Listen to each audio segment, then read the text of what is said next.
možná šlo ale tak máme to tady, tak proč nevyužít techniku domluvění. Já bych vás chtěl přivítat na v podstatě, jestli jsme dobře počítali, jubilejním ročníku Malamut Performance Meeting v Ostravě, protože by mělo být už 10. Jo? Ale to jsme říkali už minule, ale my jsme počítali do toho i ten parní válec v Praze, ale když teď ho vynechám, tak zase vás můžu i tento rok uvítat na jubilejním 10. Malamutu v Ostravě. A co to tam za zvuky? Je to Emil? Je to Emil. Emil už taky je pamětník v podstatě. Už zažil vlastně všechny 4, ty poslední 4, nebo 3, měl promluvit ředitel Domu umění Jiří Hruza samozřejmě, ale mám dojem, že si vzal dovolenou a uprchl.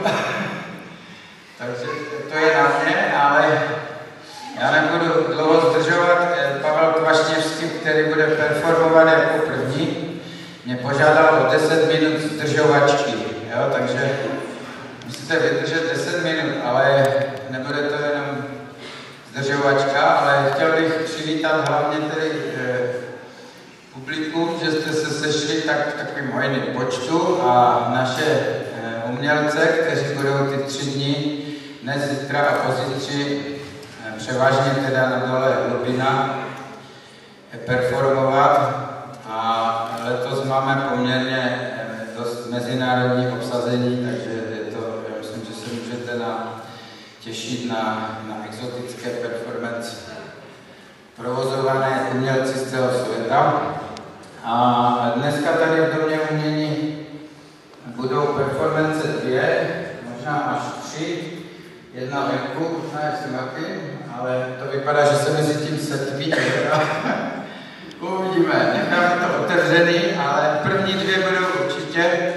Jedno bude mít za chvíli v vedlejší místnosti Pavel Kvašněvský z Varšavy a potom tady v téhle místnosti po něm udělá svou performance Han Chiao, ale nevím, jestli to říkám dobře, z Číny. A pak půjdeme ven a tam bude buď performance Martina Zeta, nebo půjdeme rovnou na vernisáž Lenky Klodové v galerii Jama, kde se taky hodinku zdržíme a odtamtud už pojedeme na místo Čínu, což už teď po setmění bude velmi ponurý důl Lubina, kde jsme měli festival i v roce 2007. A teď v důsledku indispozice Domu umění, tak ho tam uděláme znova ve velmi industriálním a autentickém prostředí dávno neobydleného dolu, nebo jak bych to řekl. Bohužel ještě na jaře jsem s ním mluvil a někdy v srpnu umře. Tak pustíme jeho akci a vzpomeneme si na něj. Děkuju.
No ten umělecký život je někdy takový nebezpečný. Někdy končí brzo.